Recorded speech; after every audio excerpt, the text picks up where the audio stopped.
Chapter 32.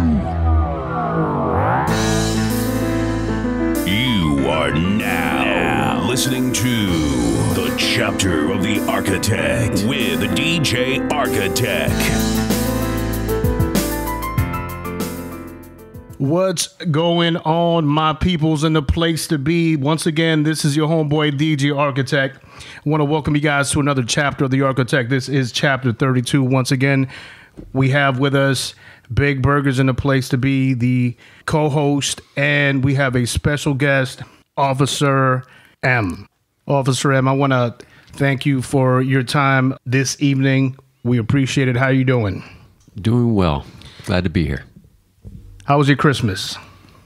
Very well. Burgers, how was your Christmas? Lovely. Yes, y'all. Were you cracking them bottles of Old English to 40 ounces of malt liquor? Nah, man, I kept the light beer in the place to be that all. Hey, you know what I was thinking about today, Burgers? 12 months ago, the month of December, we did our first podcast with Soprano. Did you know that? Well, it's been a year already? It's been a year. So, and here we are on chapter 32. So, congratulations to you. Congratulations to everyone who's been listening. Appreciate you guys. I want to give a huge shout out to Vicky Vic out there making his music happen. A big shout out to Big Sherm, who's been a huge help to the podcast. And of course, a big shout out to Kenny, wishing you guys a happy new year. But yeah, we're going to keep moving it forward for the 2018, fellas. Many more chapters coming down the pipe for your monkey asses. And nonetheless, we do have Officer M here. We wanted to sit down with a law enforcement officer and kind of pick the individual's brain and kind of find out and get his point of view of what's going on with all these shootings and the poor reaction that these police officers are having when they're doing their stops and they're doing fatal shootings and doing actions that they really shouldn't be doing with the general public. And fortunately, we have who I consider a great police officer, law enforcement officer here with us. So we're going to go ahead and nitpick his brain and kind of find out what's going on today in law enforcement. Once again, Officer M, we appreciate your time. And if you allow us to ask you some questions and dabble into some of your thoughts, we're going to go ahead and do so. Yeah, be a pleasure. Okay, I'll start it off top.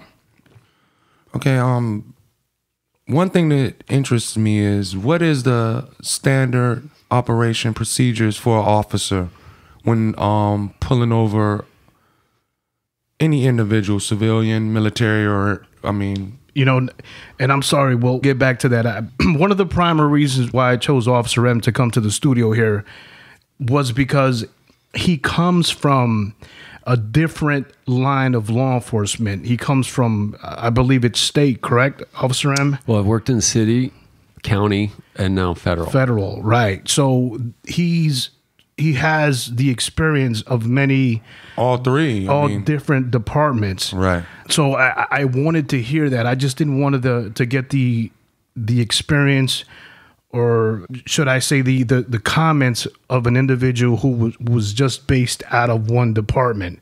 But going back to your question, Burgers, you're asking what are the basic procedures that a police officer does when conducting a vehicle stop, a traffic stop. Right. Exactly. Okay, so there wouldn't be a one size fits all, and I'm sure your listening audience would kind of understand how when you're in different regions, cities, counties, states, that the contacts with law enforcement have varied.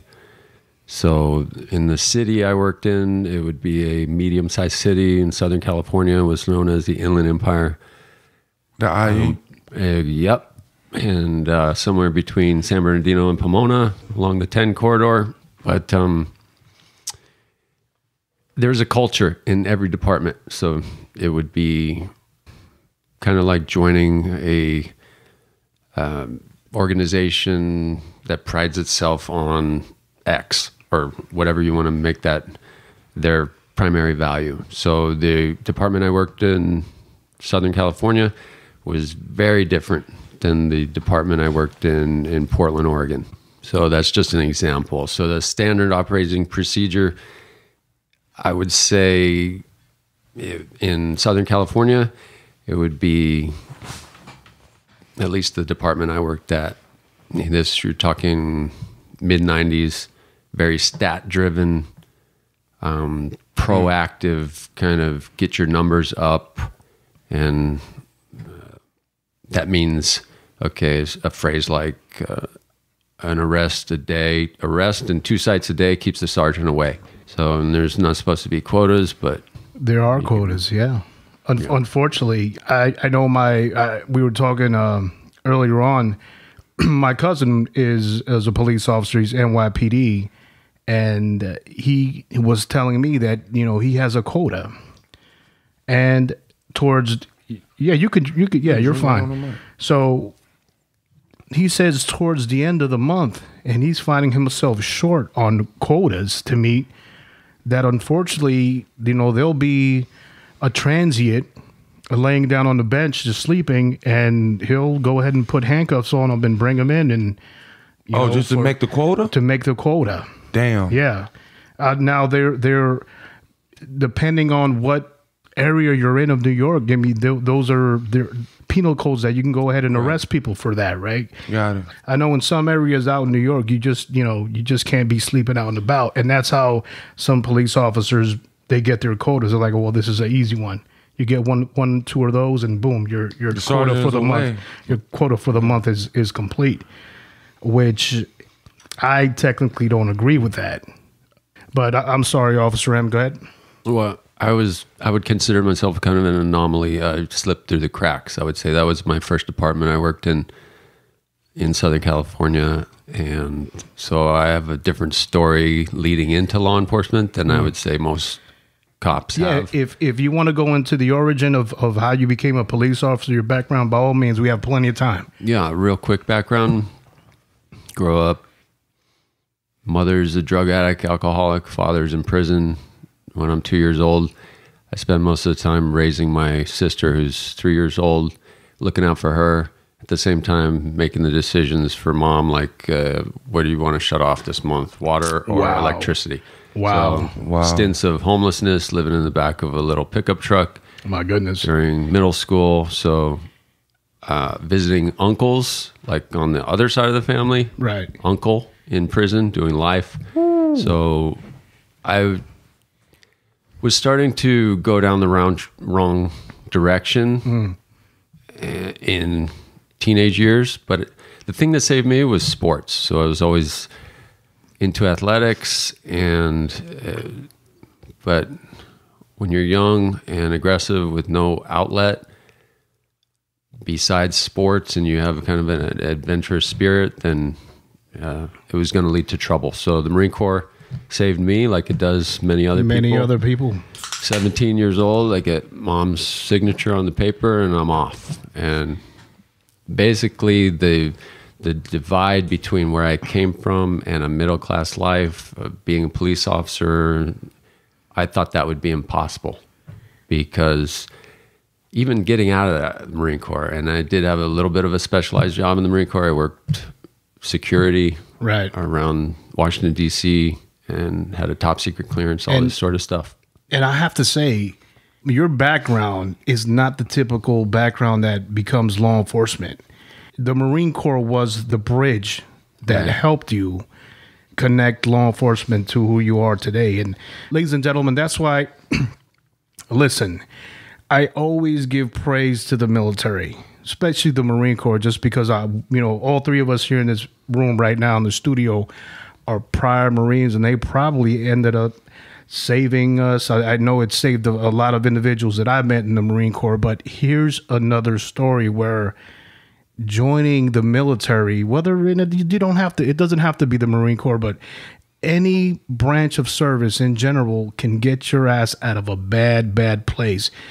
I think the important thing for those who are listening is when you join the Marine Corps, you have to let go of all bad habits. You really have to let them brainwash you. once you come out of boot camp, regain a sense of who you are, take the good qualities of what they give you, and then march forward. But don't ever take a step back into that bullshit of hanging out with your friends and doing drugs, or going out with, hanging out with your buddies from back on the block, and then end up putting yourself in a position where you're riding with somebody and he's got a dirty weapon inside the vehicle and you get stopped. You don't listen, man. Once you tend to make that decision, you go through the physical hardships. You gotta stay clean, guys. You have to stay clean. So here you are. You come from a pretty bad situation. You end up joining the military. Was that something that you always had in the back of your head as a way out, or how did that come to be? And why the Marine Corps? So in the 80s, I'm hearing all this stuff about Iran-Contra, and I remember that. I was young, but yeah. Yeah, the arms for hostages thing. And I used to be fascinated as a kid. Okay, so you play cops and robbers, you play army, right? And you play sports as a young boy. And so I remember reading a book in the school library. It was about this guy, Michael E. Keynes. He was a mercenary. So I get this idea in my head at like 12 or 13. I think I want to do that. I want to travel around the world and have adventures and get paid to kill people. And this comes partly, I think, from growing up as a kid whose mom's boyfriend or new husband would literally like beat the shit out of you. So and my younger sister, and my mom wouldn't take it. I saw my mom bust a dude's arm with a ball peen hammer. So Awesome. I always kind of identified with the underdog. So like I wanted to, I don't know. At the same time, though, I wanted to have adventures and that sort of thing. So the Marine Corps was the bridge, definitely. But I always had an extreme problem with authority and being a joiner. So every sports team that I would end up playing for, I would play for a while, and then, when it's time to come back next year or something, I just... Why not the saying that you would have issues with taking orders? I mean, obviously in the military, we all take orders. Every branch of service takes orders, but you ended up joining the branch of service, which is the most stressful and the most hard-nosed, and orders are barked to you like it's air. Right. Why the Marine Corps? Why not the Air Force, where you could have had it so easy? Why not the Navy, where you could have had it easy? Why not the Army, where you could have had it much more easier than the Marine Corps? Why the Marine Corps? Well, the propaganda wasn't out there yet about SEAL teams. Back in the 80s, we didn't know anything about SEALs. You heard a little bit about Green Berets, but the tough guys were the Marines. And they had this commercial, I remember. It's a landing craft hitting the beach. The LCAC. Right. And the guys pour out of that onto the beach, and then a helicopter, a Cobra, swoops over the top of the beach.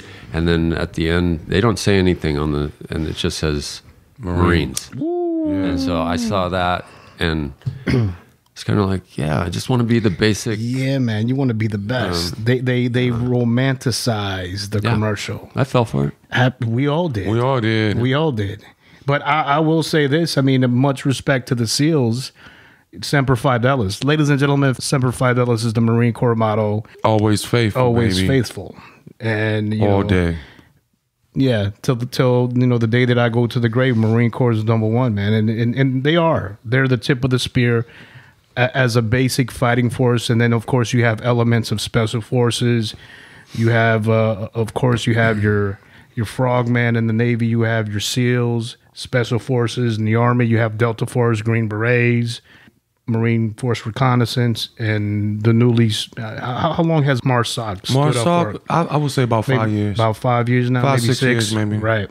So you have all these groups of Special Forces, but at a baseline level, a branch of service, Marine Corps is the top dog. And that's the truth. There's no lie to that.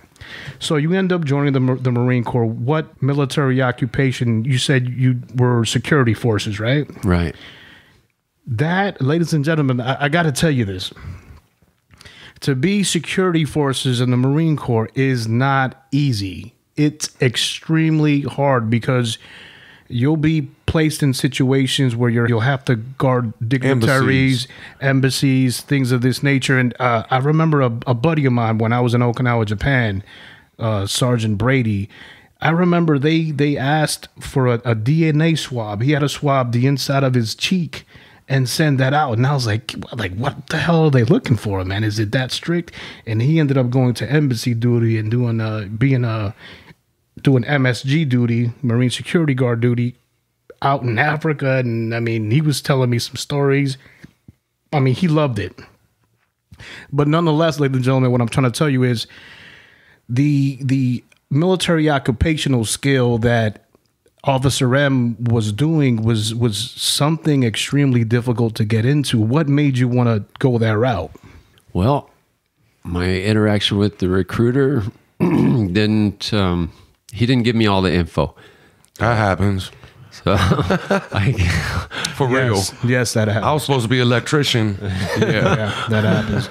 So I got in, I asked him, I just want to be that guy who comes out of the landing craft and with the rifle and charges the beach. And he said, well, the quickest way to get there is just, sign in open contract because nobody wants that job. It's easy to get that job. Yeah, but Oh my, you should have just said infantry. yeah, because Oh, 11. I was told that they cannot, if you sign open contract, and I got stuck with an open contract, believe it or not, but I didn't become a grunt. They said they cannot make you be a grunt. You have to sign to be a grunt.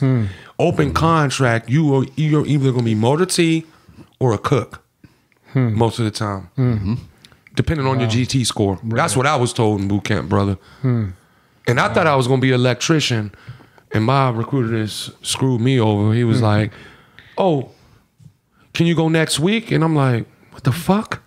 Oh, I was like, all right, well, I'll go next. And I was like, what about the electrician job? He said, just do like a year or two and we'll figure it out type shit. So I got played. Like he was going to be there with you in the Fleet Marine Force to be like, hey, burgers, here I am. Exactly. Let's make this happen. Ladies and gentlemen, your recruiter is there just to sign you up. You go to boot camp. The motherfucker asks you for a photograph so he can put it on like, yo, this is one of the guys that I recruited. You probably know him. He was in the class ahead of you in high school. He did it. You can do it too. After that, you don't see the son of a bitch again. Yeah. And if you do see him, you want to choke his ass out. So he gave your ass the okey doke. Yeah, I got the okey doke. Yeah. So, ladies and gentlemen, if you know somebody in the family that's been in the military, go with them to go see the recruiter Get it in writing. before you get the okey doke. So I'm sorry, sir. Go ahead and proceed. Yeah, so I go into boot camp and the drill instructor says, hey, you idiots who signed an open contract, this is the way they're going to pick your job. They're going to take a dart and they're going to blindfold themselves and throw the dart at the board, and whatever you get is where you go. So that's what you're going to do.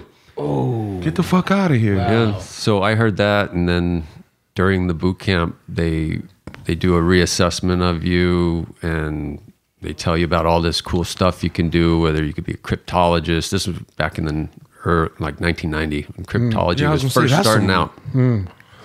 And you could get into all this high-speed stuff if you have a clean background and you take this ASVAB again and you score high enough. So right. I saw what they were offering, like the high-speed mechanical jobs and the cryptologists, and then they had this one. It showed the guy in the dress blues, and he was opening the door at the White House for the president. Duty. That's the panty dropper. Yeah, That's the panty dropper right there. Yeah. Well, I saw the dress blues, and then they said it's security forces. You'll actually go to Camp David and do all this high-speed security stuff. But prior to that, you have to go to infantry school.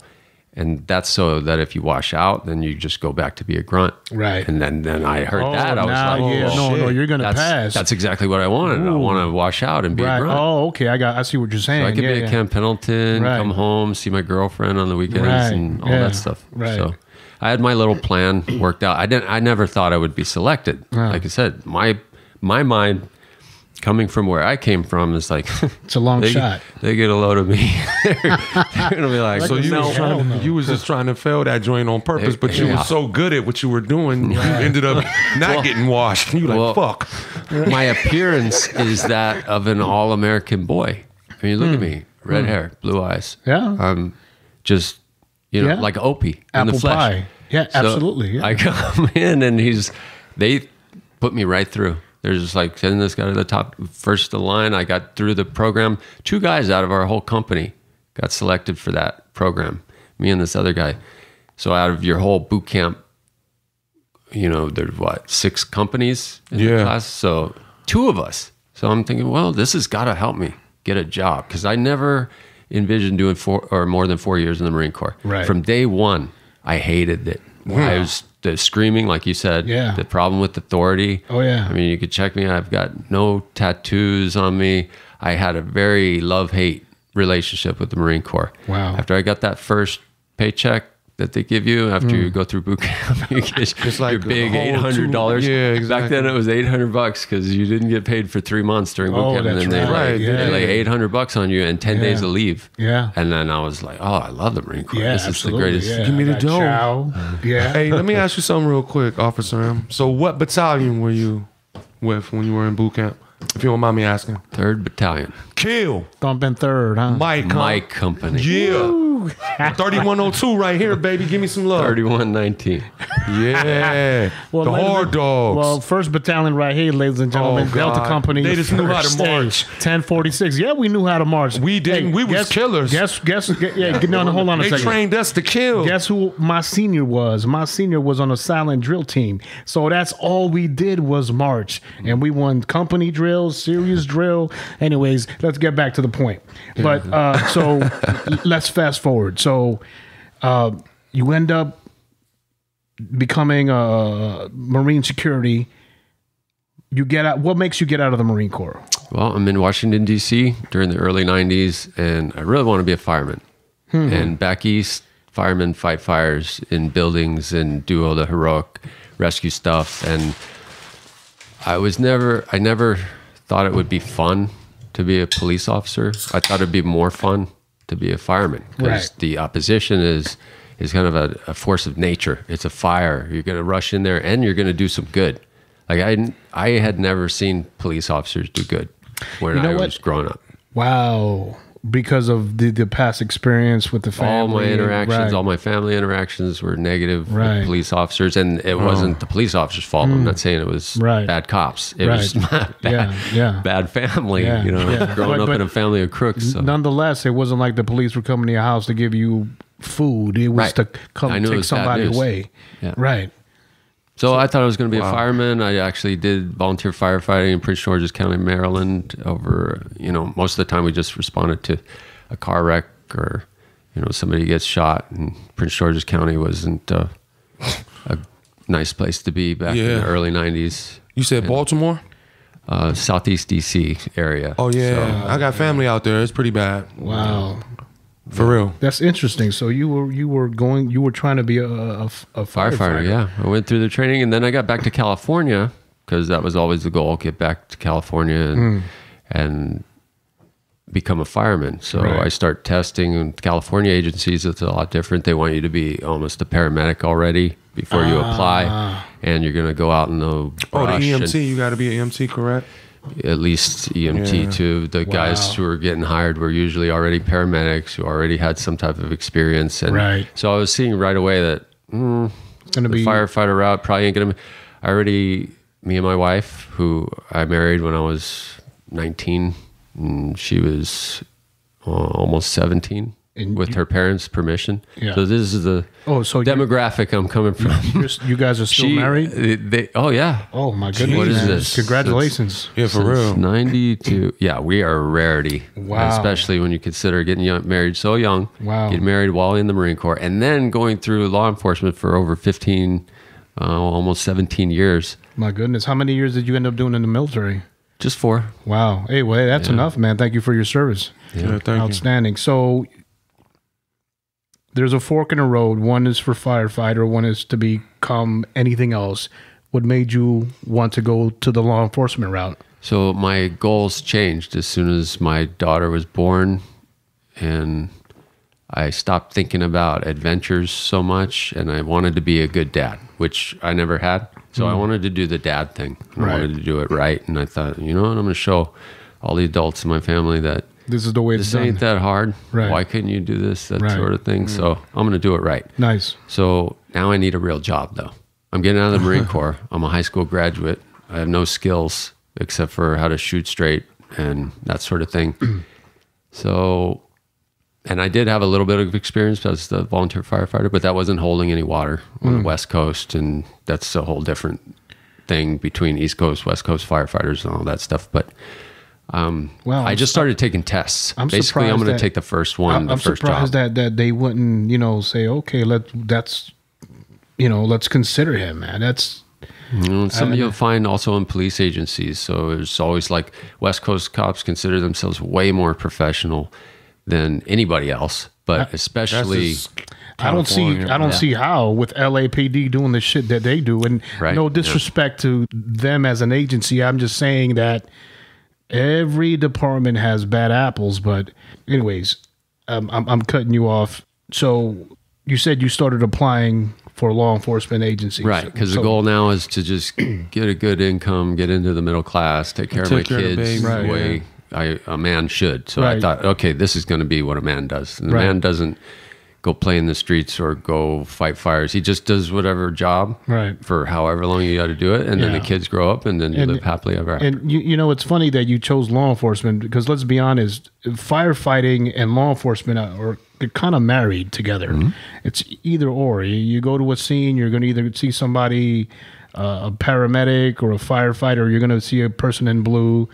I still had that seeking of adventure. I didn't want a desk job. I didn't want to make widgets and just pound away all day. I wanted something to be different every day. Right.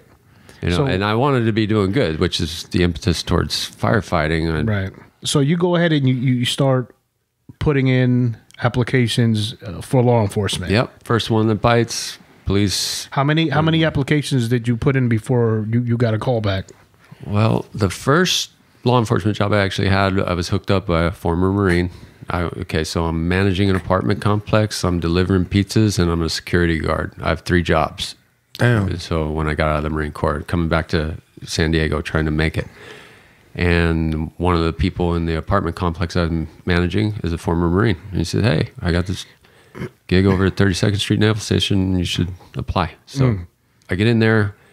And while I'm there, I immediately start going to college, put myself through this type part-time law enforcement academy because I'm told by everybody, hey, if you want a higher paying job, then you have to have some kind of background. You have to get into a civilian law enforcement. Some kind of education within law enforcement. A municipality or a county, something like that. It's smart. It's not a definite necessity, but it will make your resume look a hell of a lot better. Real quick, I know we were talking about this earlier today, but and I keep harping on the Marine Corps. Ladies and gentlemen, it is what it is. But out of all branches of service, right, within the law enforcement community, when they're looking to hire people, there's always that tier. So when officers or a department is looking to hire, they're always picking Marines up first. And I come to find out it's because they realize that a Marine can deal with a lot more stress more effectively and efficiently than all the other branches of service. And it's due to the boot camp and it's due to the training. And once again, ladies and gentlemen, that's just the truth.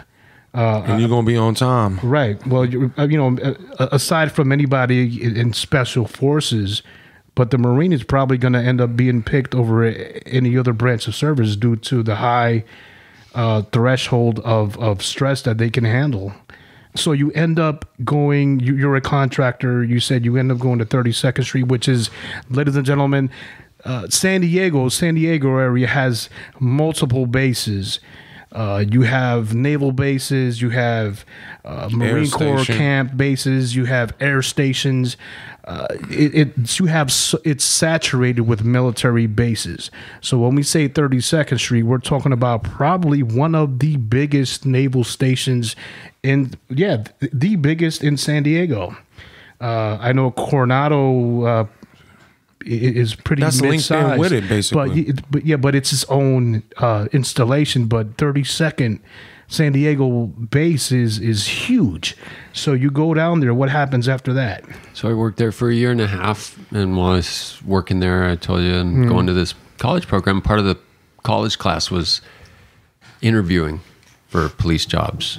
So they said, if any agency comes down here and wants you to apply an interview, you should take them up on it, just for the experience of interviewing. Right. So an agency from the Inland Empire, which is north of San Diego, east of LA, came down, recruited some people out of our class. I applied and got lucky. And, well, not really lucky. Like you were saying, the Marine Corps is kind of a fraternity that lasts forever. Right. So I can honestly say that's what got my foot in the door at this agency. So during the interview, I answered the questions correctly because I had taken the steps before that. Right. To prepare yourself for this interview. Right. Right. So, and they're looking for, like you said, on paper, I fit the profile they're looking for. Right. So, was this a state or local department? This was a city, a municipality in the Inland Empire. Okay. And I attended a regional sheriff's academy, which the sheriffs in California, they handle the academies, unless you're a big agency like LAPD, Long Beach PD, or San Francisco, or even Oakland. Right. But usually the sheriff departments are going to put on the academy, and you'll attend and go through with the sheriffs, and local agencies will have their recruits in there as well. And then once you're done with that training, you go to your field training, which is at your individual agency. Right. And how long was your academy? Almost 6 months. Okay. And then once you graduate from your training at the academy, then you go out to your department, and then you go to what's called a field training officer, right? And he trains you for, what is that, 3 months? 3.5 months. 3.5 months. So he is pretty much the gatekeeper, which is going to tell the watch commander. Definitely. There's guy, 3 of them. Right. Yeah. Did you have to go through a knowledge board to pass? Well, you're tested every day on the job. So while you're driving around doing your job and your training officer's standing there watching you do it. Yeah, he's crossing the T's, dotting the I's, putting the checks, the X's. If you fail, he's good. There's he doesn't need to be shadowed anymore. He could be on the patrol by himself. Exactly. Okay. So that's how departments, at least in Southern California, that's where the weeding out process really happens. So these field training officers have the say-so, which they should.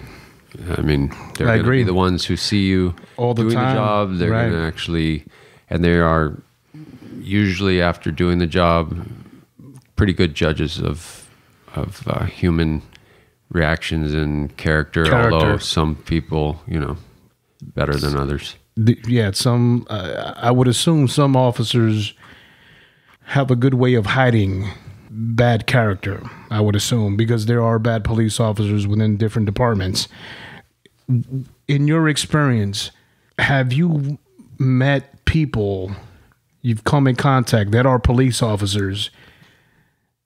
You say to yourself, man, something's not right with this guy, whether it's his character, whether he has some social intricacies, some behaviors that you feel he's possibly a bigot, things of that nature. Have you seen that? And if so, like, what's the percentage that you've seen? So I think everybody has a different perspective on what's normal behavior and what they find offensive. That's true, right? Based on where they come from in life, what their background was. And I remember the first week of training, you don't drive. You sit in the passenger seat, you watch your training officer do the job. That's the first time I'd ever been in a police car. I never did the explorer or cadet thing. I was never interested enough in law enforcement to do it. So I'm sitting here and I'm getting really the first time experience of ever seeing for real what the job would be about. I was completely green, I guess you could say, other than, what everybody else has watching TV shows. So I remember this interaction. The training officer, he seemed to be in a hurry right from the get-go. So we left the station. I'm sitting in the passenger seat, and he seemed to be in a hurry. I didn't know. We didn't have any calls to go to, but he looked like he was in a hurry. He started driving around. Within 10 minutes, we stopped a guy on a bicycle who was in a cook uniform. So he was on a bicycle. Didn't look like he did anything wrong to me. Was riding on the sidewalk, though, which in California is vehicle code violation. So there's the probable cause for the stop. Thank you. Unbeknownst to me at the time, I just thought, well, it's a guy riding down the street on a bicycle. So let me cut you off real quick. So, ladies and gentlemen, so probable cause is facts and circumstances which lead a reasonable, prudent person to believe that a crime has or will be committed. That's correct, right? Correct. So probable cause is needed to conduct a stop. Right. And so in this area that we're working in the Inland Empire, it has a high percentage of the population who are paroled out of a prison called Chino, which is probably the largest prison in Southern California or California. Right. So there's a lot of parolees who know these rules. And I was told right from the start by the training officer, look, these guys know the rules. If you don't have PC for a stop, don't try to make a stop because they're going to walk from you. And you never ask these people for something that you can't take from them. So that means you need to be seen as being in control. Right. And if they walk from you, then you better have recourse that you can do. You don't let people walk from you. Don't paint yourself in a corner is what he's telling you. Right. And don't be out there making the cops look like, Bunch we're of idiots. ineffective. Right. Yeah. Hey, come here, please. Right. I want to talk to you. Yeah. So he stops this guy on the bike and did the whole pat down, and the guy was upset about being stopped on his way to work. He's in a cook uniform. And so the training officer became aggravated because this guy was aggravated about being stopped. He didn't think the guy was compliant enough. And like I said, I'm sitting here watching the thing like, wow, I thought as a police officer, so I'm still thinking like firefighter mode, that we just hang out either at the donut shop or we're just going to hang out and somebody's going to call 911, then we're going to go fix it. Right. And it's going to be cool. It's going to be an emergency. We're going to go chase a bad guy or something. Right. And then this is day one. This is within the first half hour. So I learn about, So now proactivity stats. So now you're learning that the basics of negative interactions, and they're not all going to be positive. Yeah. So the training officer is looking for, in California, a health and safety code violation called 11550, which means you're under the influence of a controlled substance. And there's objective symptoms you display when you're under the influence. This is, mid 90s. So we're looking for meth primarily. And that's easy to see. Pupils are blown, mouth is chalky and white, pulse is elevated, things like this, which I learned later to play the stat game. Right. And he didn't find those things. So the next step is run for warrants. And if you run a person for warrants and they throw up a fake name, if they don't have ID, then that's another crime. It's called obstructing or delaying a peace officer. So just for lying to a cop about your name, you can actually be arrested for a misdemeanor in California.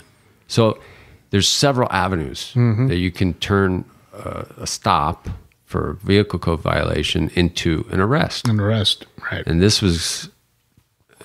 ends up over the course of years turning me kind of sour on the whole proactive policing method.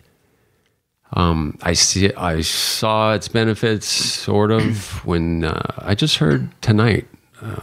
Who's that guy in New York? Braxton Bratton used to be the chief, and they started in New York City in the early 90s targeting disorder.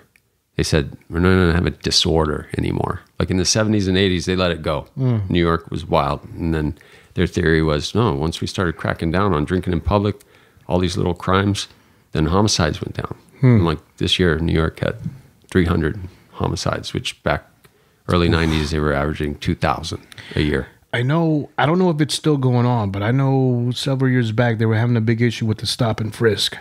Yeah, they trying to bring that back, I heard. Because I know it was a situation where it would most likely be African American or Latino that they would do that to. If it was a Caucasian, that person, the percentage of that person being stopped and frisked was, really insignificant. Where the other minorities were like, hey, you come here.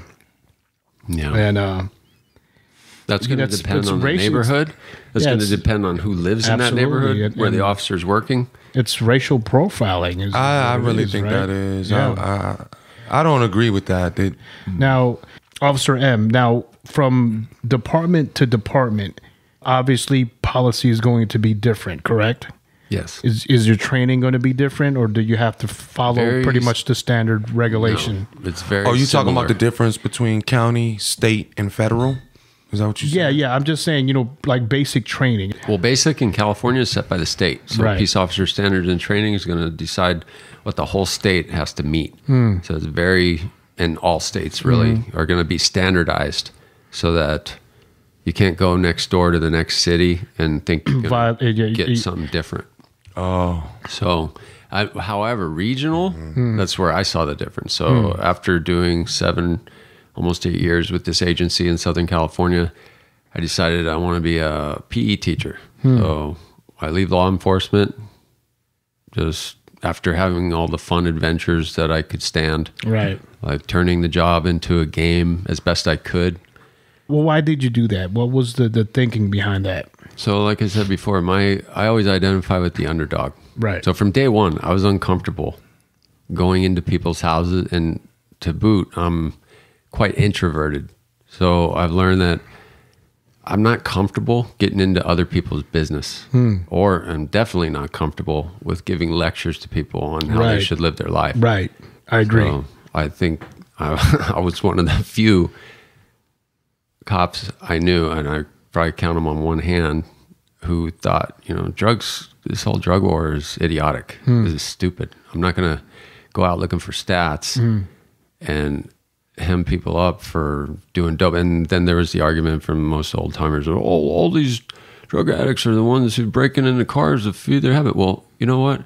How many alcoholics do you know who break into houses to feed their alcohol habit? I don't know many, because they can go to the store and get such cheap alcohol. But anyway, I'll get off my soapbox about legalizing drugs. But that was a big deal as far as policing, and it still is. Right. And the Attorney General, of the United States thinks marijuana is evil. It's not. We have an Attorney General. We still have ignorant people among us. And unfortunately, they're in office. That's the sad part. Let's touch on a situation where it's a touchy subject, but it needs to be brought up.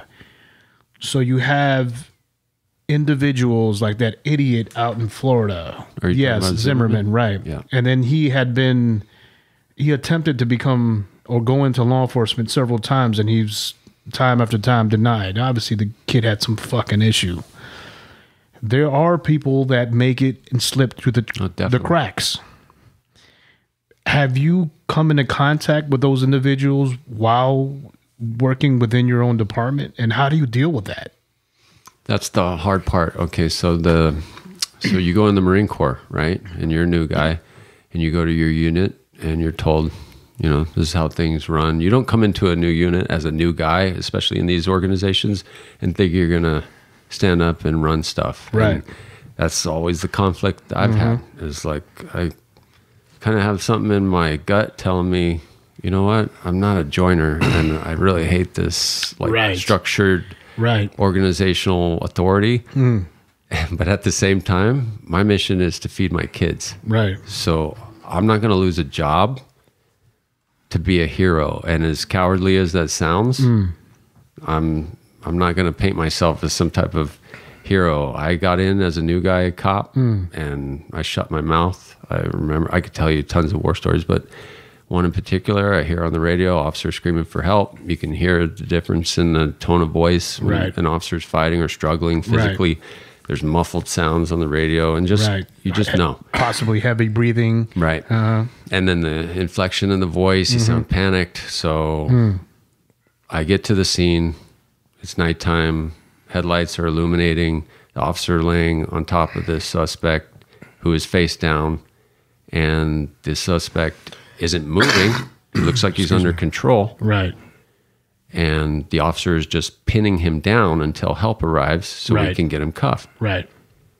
So I come in, and I'm going to do it like I was, because I just got out of the academy. Do it like you were trained. I'm going to come up, and I'm like robot. I've practiced this so many times. I grab the right wrist, folding it behind the back, and I'm intensely focused on this, just doing this right. Well, somewhere, unbeknownst to me, this shows I wasn't really aware of my surroundings as well as I should have been. Another officer, besides us two, flies in from the side and does a flying knee drop on the suspect's head, who is obviously under control. Already pinned. Right. He's not moving. And in the process, bumps me off. I almost lose my grip on the suspect's wrist. On the wrist. Wow. And we're illuminated with the headlights of the Patrol unit. units. The cruiser. Yeah. And this was a motorcyclist who'd been stopped Wow. when he got in a fight with the officer who had stopped him. So he was a drunk driver on a motorcycle. Decided to fight with the initial officer. And But then technically, he was already under control. Yeah. That's what I'm thinking. Right. So he bumps me. I still had a hold of the wrist, got the wrist behind the back, kind of moved myself over. While I'm doing this, multiple punches are being thrown to this guy's head. Wow. Who, now there's the tricky thing in law enforcement. His right arm wasn't under control. Could he have been reaching underneath his stomach to pull out a handgun? And there's always going to be this type of What if you're going to what exactly if this and body, this tactical limb was thinking. free? Yeah. Right. So that's the justification. He was not complying. So the officer flew in, and this is going to be written up in a report, and it's going to go to a court where you're going to swear that this is the truth. So this was my initial eye-opening into like, okay, wow. So technically, I have a problem with this guy flying in, bumping it. It's unsafe, first of all, from tactics. And the guy, it turns out, who did this had been shot 11 months earlier while responding to a call. He had some issues he was working through, and I'm not saying it's right or wrong. That's the department's fault for not handling his recovery efficiently and then allowing him back on the street. But I agree. This behavior continued with this particular officer until he was eventually let go. Obviously, he was dealing with PTSD. Right. So, but as a new guy, I'm talking real new. The next day in briefing, you think I'm going to come in and go, hey, what you did last night, and this guy's got 7-8 years on, and I'm 2 months out of the academy. So that, like the first night you're on your own, you buy every decision you make. So you show up to a call and some other officer is doing something that is wrong. You make that instant decision. Are you going to buddy up and keep your mouth shut? Or are you going to put your family's income, all the work that you put in to get into this point on the line? And now that's the thing. There's different levels of egregiousness, right? We're going to decide, is this guy really deserving of this, what he's getting? And so now once you get that slippery slope, you're in it. You're just as guilty as everybody else. No, and most importantly is, are you going to be the whistleblower and then possibly jeopardize your own life? Because one day or the next following week, you could be in that situation where you're calling for backup and they're like, hey guys, take your time. Don't rush. That's the guy that dropped dimes on us, and he's obviously not fitting into this department. So one way or the other, we're going to get him out of here. Yeah, and that usually is sniffed out in the field training. Wow. Where the field training officers, that's kind of what they're doing. They're kind of sizing you up and seeing whether you're going to be a good fit for the department. Yeah. Wow. And there's psychological tests that police officers take, which assess how much of a team player you are and all these things. And I even knew how to game that. Like it's a 200 and something bubble-in test. Right. You sit there for hours, and they ask you the same questions over and over. Over and over. They just word them differently. Burgers, do you have a question for Officer M? Yeah, Officer M, I do have a question. I mean, it might be a little sensitive. I don't think it would be that bad. Do you think that procedures vary between a white person, a black person, a Mexican person, an Asian person? Do you think it's a variation there? Or do you feel that some officers feel they have to be more careful because of the race, or they shouldn't pay attention to, you know what I mean, just the basics on, I mean, I could break that down into two questions, but... No, I don't understand what you're asking. So,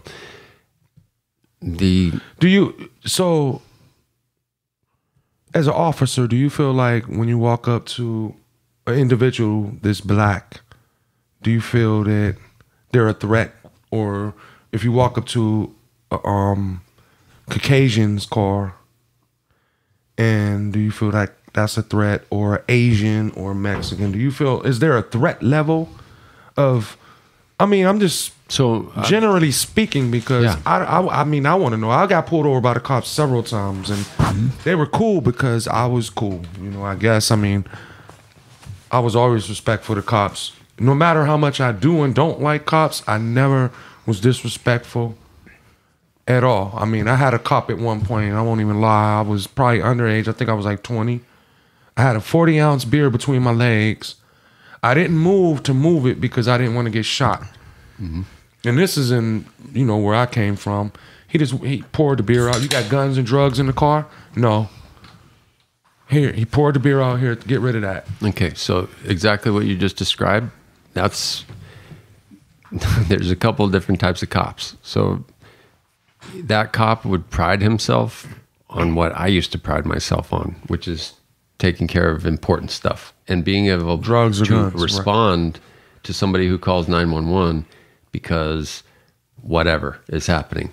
But if he's busy writing a cite or taking you to jail for open container or something chicken shit, then he's not that type of cop. So there's a breed of cops who say, you know what, I don't deal with that stuff. I'm here for emergencies. And so that would have been the cop that you ran into that you're describing. And those cops, like me, don't necessarily get along with the way policing is done, especially in Southern California. So this prototype you talk about, you hear people make fun of all the time. This is the kid who got bullied in school, but now he's going to get the power over people, and now he's going to get back at all those people who are mean. Yes. Okay, that's real. And I'm going to offend a lot of listeners, motorcycle lovers, but they tend to gravitate, in my experience, towards motorcycle police. So watch out for the motor cops. The police officers who feel like, you know what, I'm going to make at least, you know, I'm going to do the best that I can do. You know, the best, I'm going to make a difference and actually earn my check out here. You know, I'm going to bring up two separate experiences that I had with police officers when I was young, a kid back in New York. Me and my homeboy, Elmer, obviously we grew up on Long Island. We were out in Bushwick, Brooklyn, right? We ended up stopping at a bodega. Ladies and gentlemen, a bodega is like a little mini mart, a corner mini mart. You know, sometimes they sell hero sandwiches, soda, whatever have you. We go into the bodega. We ended up picking up some sodas, whatever have you. We get back into my car. We're driving. We're not even half a block down the road where we get pulled over. I get pulled over by unmarked vehicle, and it's NYPD. And the first thing, man, they're screaming, "Let me see your hands." And we're like, okay, all right then. Both hands are outside. They, go ahead, pat us down. And apparently, they're plainclothes officers, and they're asking me, "Where's the burner? Where's the burner?" DTs. Right. So they're looking for weapons, dirty guns or whatever have you. So, hey, I don't got a burner, man. We just went into the bodega to get soda. Where are you guys from? Let me see your driver's license. Boom. You guys from Long Island, what are you guys doing up here in Brooklyn? I'm like, why does it matter? He goes, I fucking asked the questions here, motherfucker. What the fuck you guys doing up here? Well, we could have been up here for anything, man. A female or whatever have you. But we're here, right?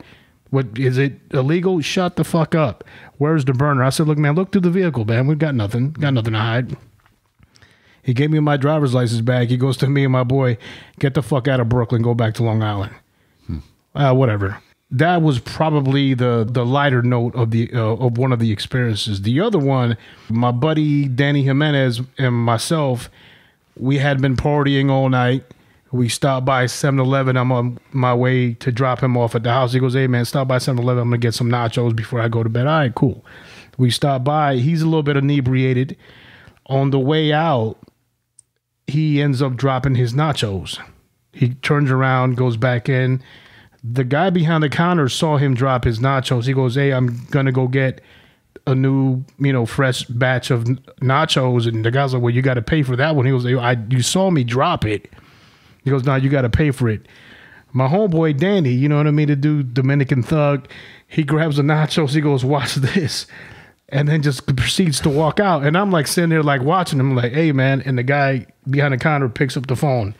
And they're both arguing. And I said, okay, police is en route. And this is Nassau County. Nassau County cops are fucking assholes. I said, all right, Danny, we got to roll. We got to roll. So as I'm pulling out, put the vehicle in reverse, and I go out into the intersection. Here comes Nassau County police. Whoop, whoop. Pull me right over. I'm like, fuck. Allegedly, I might have been under the influence. I don't know, right? Allegedly, I like right? That. So, anyways, I'm like, hey, man, let's play real fucking cool now. You know what I mean? And if you got to pay the motherfucking $2.50 for the nachos, it is what it fuck it is, right? But, hey, come on now. Let's stay underneath the radar. And my man Danny starts mouthing off, wow, I ain't paying for shit. And I'm like, yo, Danny, chill. My dude, chill. I ain't paying for shit, blah, blah, blah. And this is what the fucking cop says. He goes, hey, we can take you guys to a back alley and handle this in a very different way. What do you guys want to do? I looked to my homeboy Danny and said, Danny, shut the fuck up. Get back in the car. Officer, we're good. I'm taking him home. We are good. But it just goes to show you how these motherfuckers do their business. Right. You know what I mean? I now me as a like that was me being an idiot kid, possibly under the influence, right? Me as a grown person, as a motherfucking man, as an adult right now, I'd be damned if a fucking law enforcement officer talks to me in that fucking manner. Yeah. I say, what are you gonna do? Yeah, let's go. What'd you say? Put your belt off. You see what I'm saying? But Nassau County officers are fucking assholes anyways. But yeah. Hey, real quick, before Officer M comes back in the place to be, you know what I'm saying? I had a run-in the Old Town one time, and this shit was crazy. So me and my buddies was out there partying in Old Town. I'll make it sweet, simple. Some chick, I had a drink in my hand and I'm talking, sometimes you talk with your hand, you know what I mean? And I brushed her breast. And so she got pissed off at me and made it seem like I tried to grip her breast. And I swear to God I didn't. I was like, I'm sorry. And I even apologized. I said, I'm sorry, sweetheart. Bouncer comes up, hey, you gotta go. I'm like, for what? He was like, you was just touching on her. I'm like, dog. I said, I didn't do it on purpose. I said, but you know what? I'll leave. Finished my drink, went outside, talking to some dread outside in Old Town, right? Dread Jamaican dude. Me and him talking about, he said, I seen that shit. He said, you ain't do shit wrong. Next thing you know, this female comes out the club and was pointed at me and said, you motherfucker. And started swinging on. She hit me 6 times. She two-pieced you in your mouth? Yeah, she tried, but I was backing up and I set up on her yeah, what you doing? Yeah. I was gonna bang her out. Fuck it. You know what I mean? But I don't believe in hitting I don't believe in hitting women, but come on, man, you pieced me up for no reason. I already apologized and told you I was sorry. Yeah. Officers were sitting across the fucking street. So Matty Ice, Matty Ice.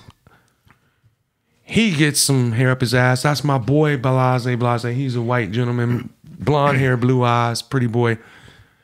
I ain't going to jail. I'm white. The cop was like, bang this cat head up against the hood of the cruiser.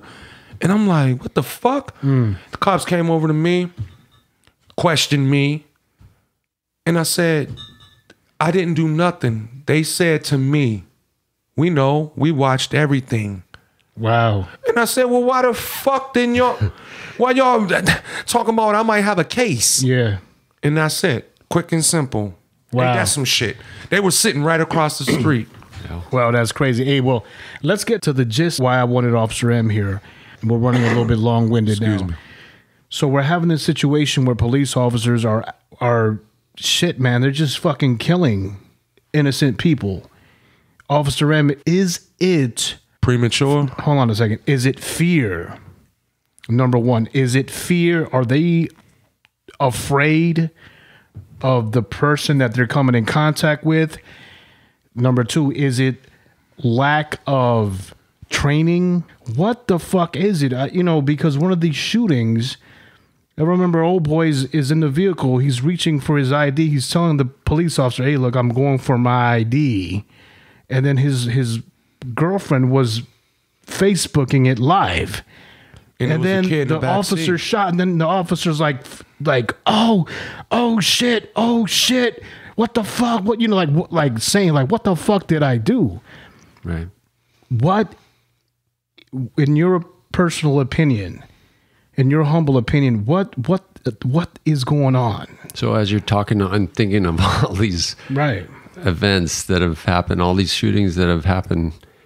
And up in the Bay Area, the kid on the BART station, he gets shot in the back. The cop said he was reaching for a taser and shoots the kid in the back. You were mentioning training, you're mentioning fear, you're mentioning, or lack of training, fear. These people come from backgrounds where they haven't been exposed to situations. I think there was a comedian that I was watching, and it was funny what he was saying, but it actually made sense.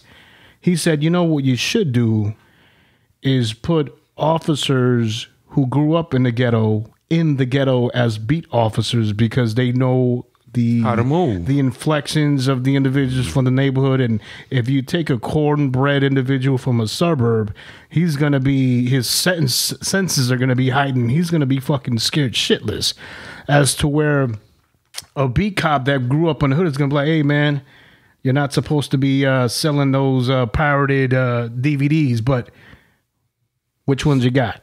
Yeah. You know what I'm saying? Exactly. Right. It reminds me of my experience. So I explained, I don't come from your Norman Rockwell home, mommy and daddy home, everything's sweet. Yeah. I get curious about policing, and I want to do good and save the world, so I'm going to be a policeman.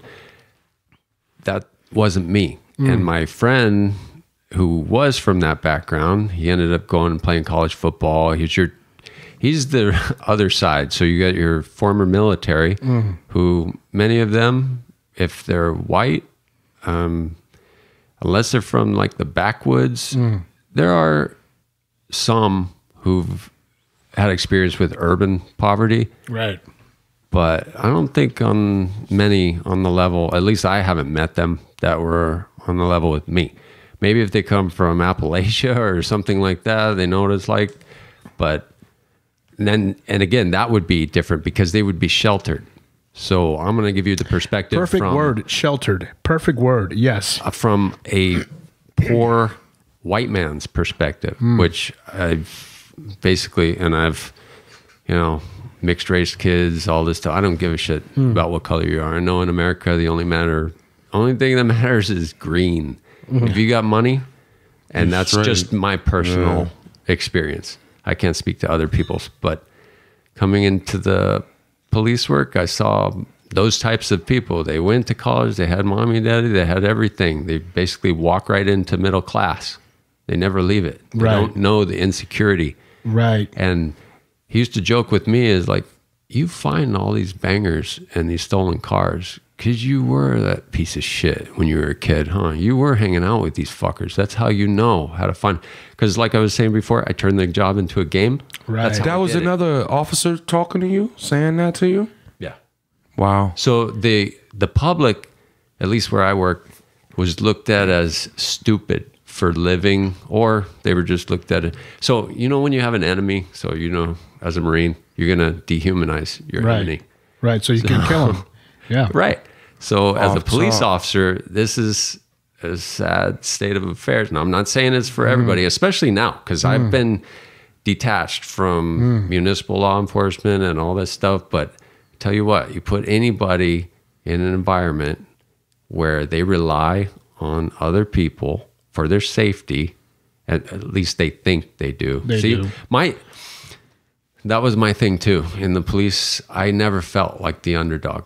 I always felt like this is freaking overkill, man. These people, because I had visited relatives in the joint. I know that they're not the super predators that we're looking for. It's, like the big criminals are the banksters who you're never going to get a sniff of. They're going to run the world and nobody's going to talk about them. But we can easily go around and hook up all these drug-addled, whatever you want to call them. So that was a crack he used to say is like, yeah, that's how it come, you can pad your stats with that. Stolen cars. You know how to find stolen cars because you probably were joyriding as a kid. You probably were stealing people's shit.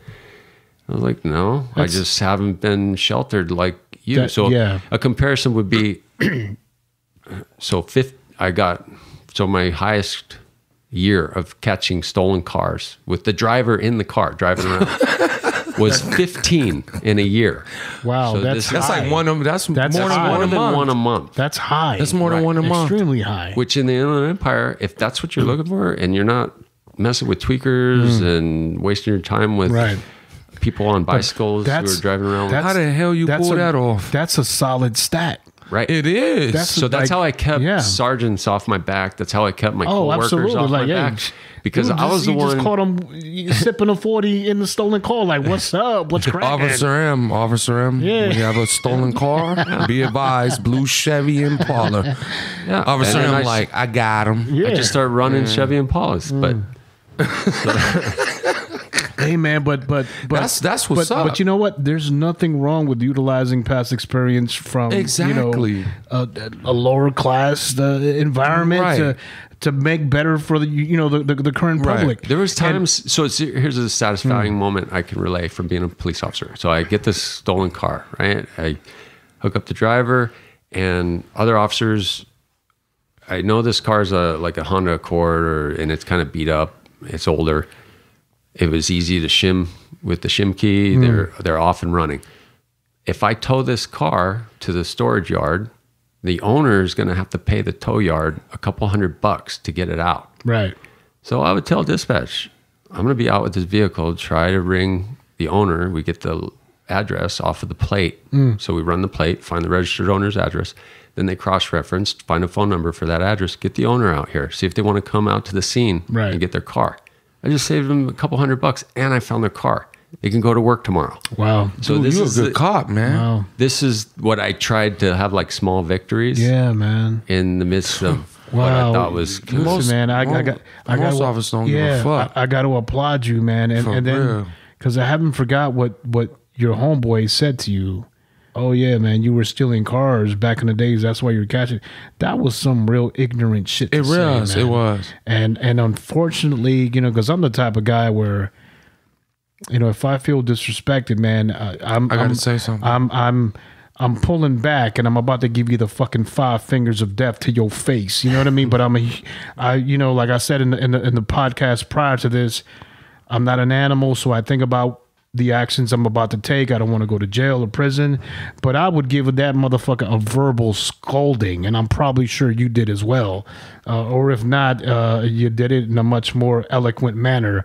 But I'm from the streets, and so are you, and I know that just has to make your blood boil. And to your point earlier, saying that the police should know who they're working for, right? And that's what a lot of police get into policing, not actually feeling that. They don't feel like, man, I love this city. I love these people.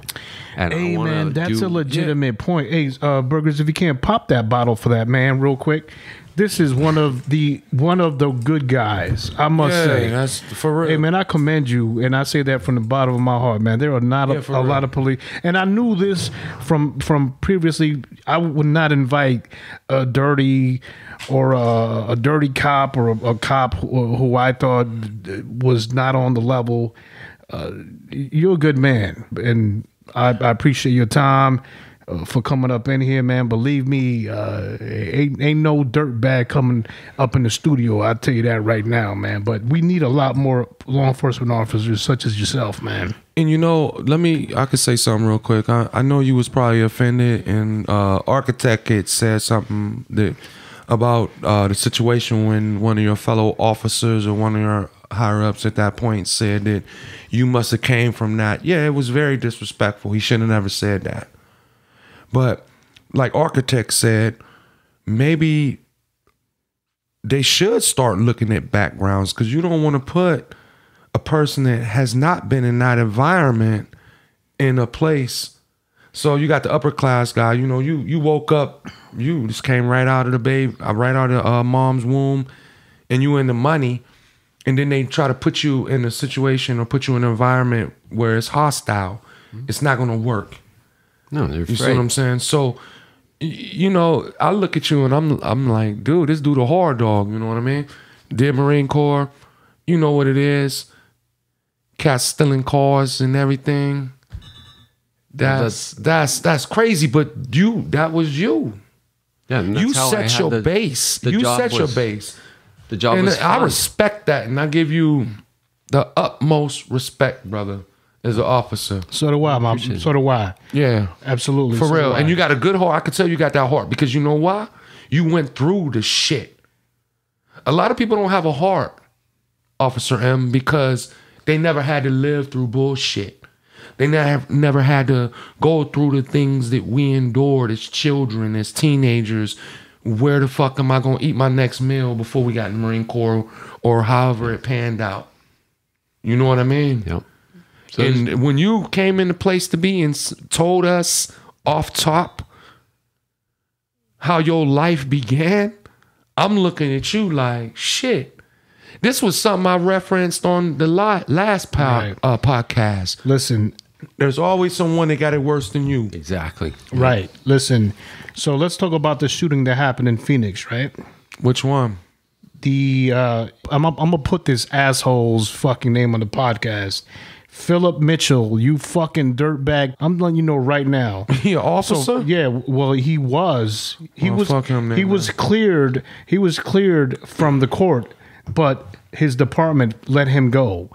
So they let him go on some bullshit. They didn't. Yeah, they let him go. They let this individual ends up killing Daniel Shaver, a married father of two, an individual. He's from Texas. I don't know if you guys saw the video, right? So he has him on his hands and knees. So the situation was he's some kind of exterminator, right? So he has like these air pellet soft guns, and he was showing these two individuals inside of his room the weapon, the gun, and then there were some individuals in a hot tub. They end up looking up. They look into the window and they see, hey, somebody's got a gun, and they call the cops. So the police come, and they have the female come out, crawl out, and they put her in handcuffs. He comes out, he's crying, saying, "Don't shoot me." And as he's crawling, first of all, they're giving him the instructions that they're giving him are confusing. One idiot's giving one instruction, another idiot's giving another instruction. So the kid's already confused, right? Probably wet from the spot. Right. So as he's crawling to pull his pants up, and then he kind of like, trips a bit, and then the motherfuckers open up from the back of the head, down to the spine, automatically killing him. Philip Mitchell ends up getting fired from his department, but he ends up getting cleared from the court. So they sprayed him with what? ARs? It might have been AR-15. I don't know what it was. It was a semi-automatic weapon. It wasn't a fully automatic. It was a semi-automatic weapon. So he was like, boom, boom, boom, boom, boom, boom. This 27-year-old father of two is no longer with us.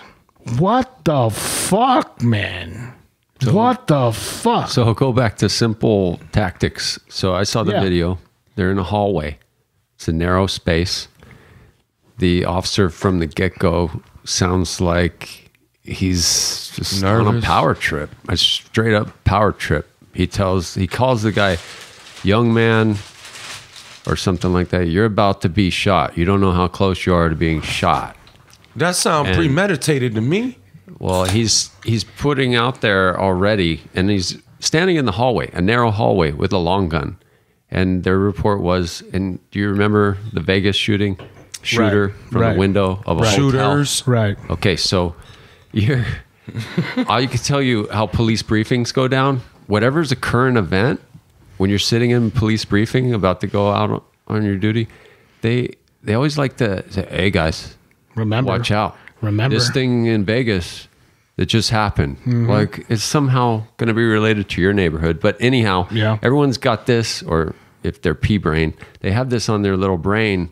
Oh my gosh, a guy could just be in a hotel and he could just start shooting. And I'm saying, yeah, it's something to be aware of. But somebody could drive up next to you, And shoot like the your guy in ass. San Diego Right. after he got a burger Right. at McDonald's and get his head blown off with a shotgun. So Right. they go out for duty that night. They get a call. There's a guy. Here it is. He's got a gun.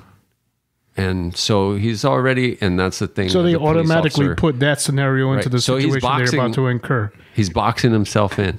This cop is not flexible at all. He's not able, maybe he didn't get training as a Marine or in the military or something where you have to be flexible in your mindset. You're right. you- And perfect word, mindset. You can't lock yourself in a mindset that it's going to be the same thing that happened in Vegas That's or right. happening in any other place. And then you have the situation, I believe it was the South Carolina, where you have the individual running away. Oh, that was straight. Yeah. That was, Running away, and the fucking idiot cop Oh, shot him shoots up. him in the Yeah. back. The individual running away has no weapon. He has no type of poisonous liquid that's going to affect the public, so he's not going to do harm to himself or others. Doesn't have a nuclear fucking weapon up his ass. He's just running away, right? So get popped up. he fucking shoots him in the back. And got off. Didn't he get off on No, that the shit? motherfucker didn't get off. Hell no, he didn't get it off. was on Hell video. no. They got it on video. No, I he didn't seen- get I off. seen he that did video, not get yeah. off. That motherfucker is doing some time. You stupid mother. What the fuck, man? So now, and so I say to you, is it the lack of training? What's going on? I think it's a power trip.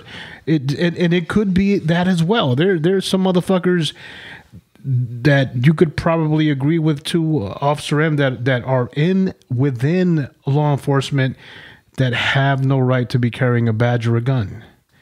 I just think, I look at myself and say, why did I get into law enforcement? I had a couple reasons. One was I want to support my family. I'm a high school graduate with no skills. And I want adventures. I don't want to just do a desk job. So I am seeking adventure. I'm not completely innocent in the path I chose. But it's going to come to you. I mean, with calls, you're going to get adventures. Exactly. Right. Yeah. So the other side, the other one who seeks law enforcement, the career in law enforcement, I never understood those motives. Okay, so you were single male, maybe got a college education, no kids, no wife. You're going to seek employment in law enforcement where you're going to be called into situations where you're going to get into families, business. Like I've been the guy who had to hold a mother back from her son, a 15-year-old son who just got his face shot so many times that his nose was blown off. And he's laying in a 1/4-inch thick Wow. layer of blood. Wow. And she's screaming and crying. I get there and, there's still bullet holes which are emitting smoke and frost because it's a winter night out of this kid's face. Wow. So you're telling me you're going to seek that on purpose? Because why? 'Cause, They're not going to have any empathy. well, they want this. I sensed when I was working with them. So I have intimate knowledge because I worked alongside them, spent many hours seeing them work and hearing them talk. And you work around somebody long enough, you get a sense of what their ethos is, what drives them, what do they value in life. And it is disturbing, to know that a lot of them do just straight up seek power over somebody. The ability to detain another human and that's the thing. I was never comfortable with it. The first day my FTO took me into these people's house because of a domestic dispute, and he told the man of the house, shut the fuck up and sit on the couch. Oh. And I could tell you're lying because your mouth is moving. Wow. I was taken aback because this is this man's house, man. Give him some line of respect. Well, it's almost like you treat the public like they're children, and everybody's stupid except for police officers. Right. Wow. We're gonna Not you, but I'm saying we're gonna referee officer. Society because these morons are too stupid to handle their own business, and they're gonna call us. And you know what? When they call us, we're gonna handle it. We're gonna straighten it out. We're gonna handle it our way, any way we want. Yeah. So, Burgers, do you have any questions before any closing questions before we leave Officer M here? No, I mean, I really can't even ask this gentleman questions because all his answers that you asked him questions about solved the problem, and I understand him, so I can see eye to eye. He's a good gentleman, good officer. I don't know. I mean, it's just, I think this world is a mess, and officers we definitely need more officers like you, Officer M. That's for sure. Yeah, we do. I mean, I don't understand, man. I don't know what to say, brother. And I'm glad to be in your presence because I could tell you would be one of those cops if I was like, excuse me, sir, or you came up to my door and you said, have you been drinking? And I said, I had a couple. I live around the corner. You might give me that slide. You know what I mean? Yeah. But I don't know how to explain it, man, because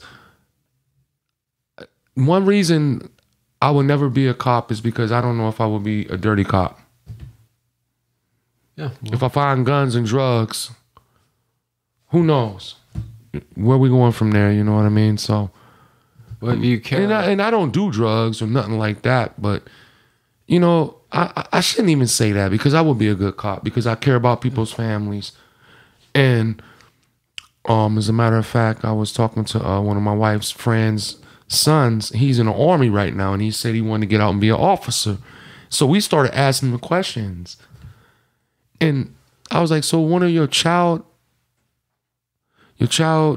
one of your friends you grew up with as a child, you would arrest them if you knew they were drinking? And he said, yeah.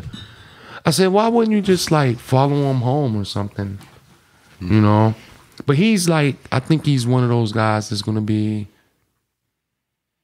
you're going to pay the price no matter what. He said he would arrest his own mom. I'm like, Officer M, isn't that called, I heard it's called, one thing it's called letter of the law and spirit of the law. Could you explain that, please?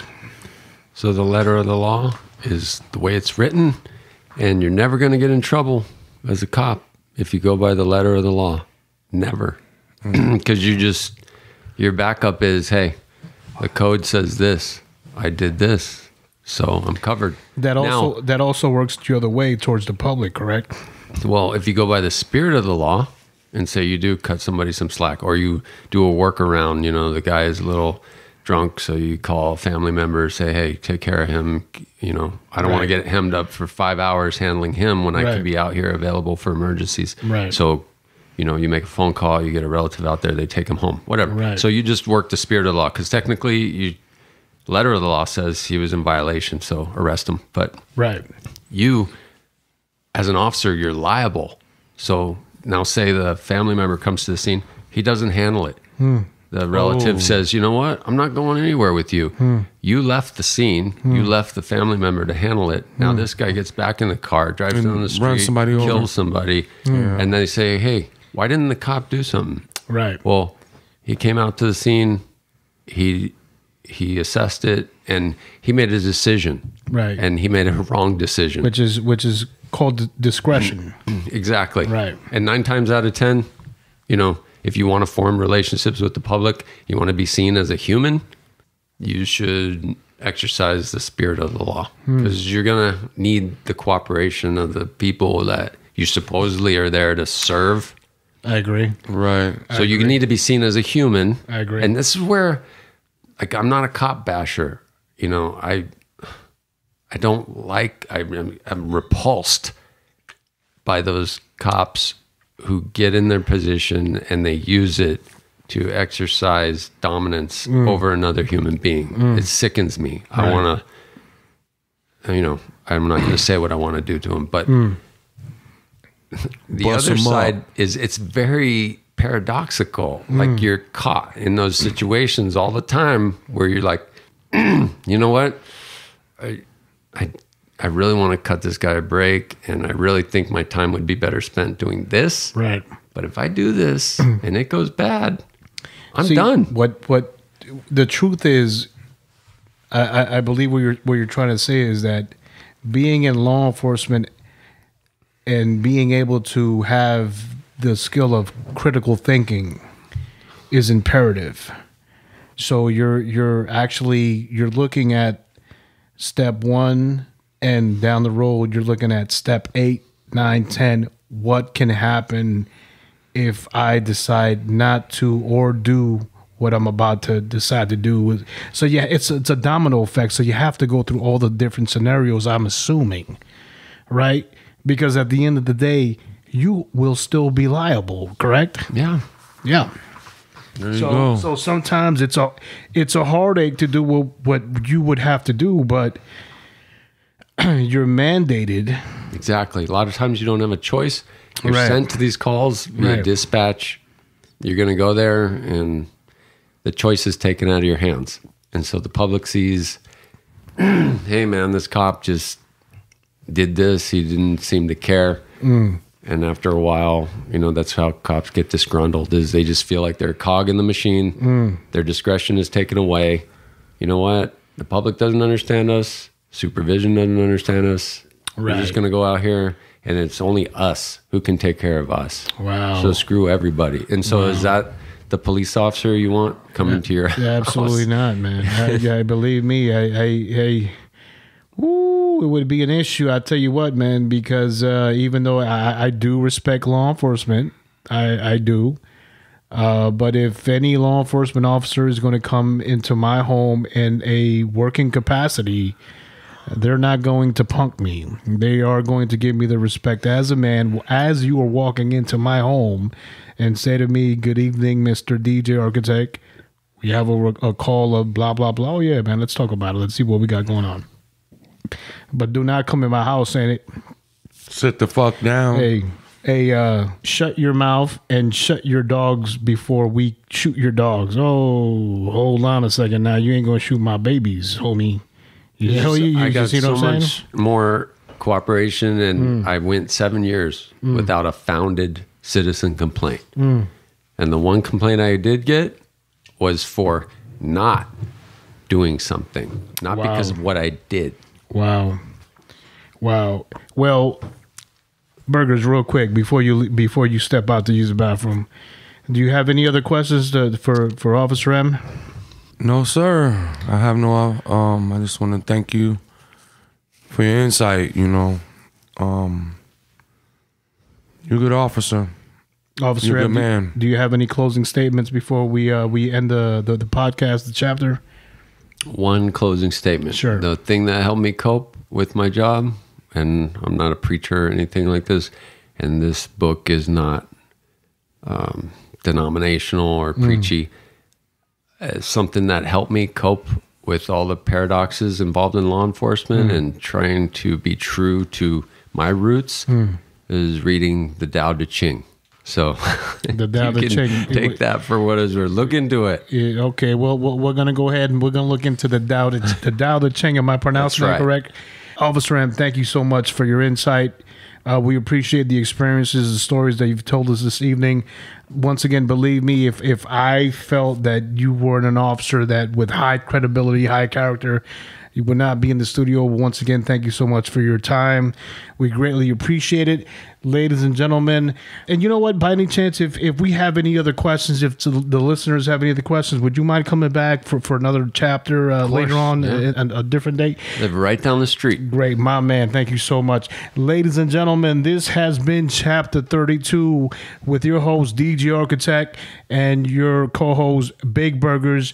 Our special guest today was Officer M. This has been Chapter 32. Ladies and gentlemen, we will be back in 2018. This is the last chapter for 2017. DJ Architect out. DJ Architect.